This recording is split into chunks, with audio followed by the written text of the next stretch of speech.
Assalamualaikum warahmatullahi wabarakatuh.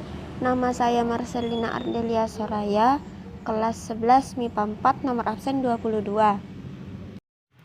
Pada pertemuan kali ini, saya akan membahas tentang menstruasi pada wanita. Siklus menstruasi terbagi menjadi 4 fase, yaitu fase menstruasi, fase folikuler, fase ovulasi, dan fase luteal. Yang pertama ada fase menstruasi. Fase ini terjadi saat sel telur dari ovarium di siklus sebelumnya tidak dibuahi, yang membuat kadar estrogen dan progesteron turun, sehingga lapisan rahim yang menebal dan dipersiapkan untuk kehamilan luruh. Yang kedua ada fase folikuler. Fase ini terjadi ketika hari pertama haid, yang pada saat itu hormon perangsang folikuler atau FSH meningkat.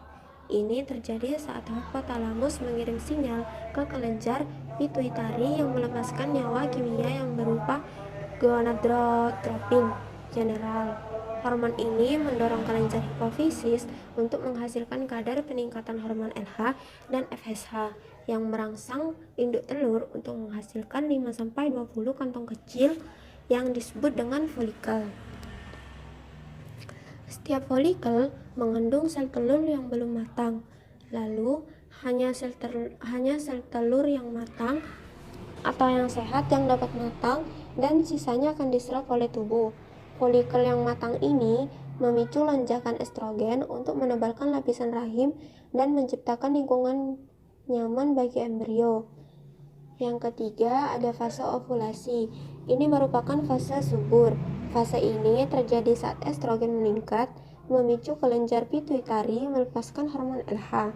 Kemudian, sel telur yang matang akan bergerak menuju tuba Fallopi dan menempel di dinding rahim. Sel telur yang menempel hanya bertahan selama 24 jam. Jika tidak ada sperma yang membuahi, maka sel telur akan mati dengan sendirinya. Fase ini adalah masa subur yang terjadi 2 minggu sebelum masa menstruasi. Fase terakhir atau fase keempat ada fase luteal. Fase ini terjadi saat folikel melepaskan sel telur yang bentuknya berubah menjadi korpus luteum. Korpus luteum melepaskan hormon progesteron dan estrogen yang berfungsi menjaga ketebalan rahim agar dibuahi. Jika tidak dibuahi, maka korpus luteum akan diserap oleh lapisan rahim yang mengakibatkan kadar estrogen dan progesteron turun. Akhirnya lapisan rahim menjadi luruh. Sekian penjelasan dari saya, kurang lebihnya mohon maaf. Wassalamualaikum warahmatullahi wabarakatuh.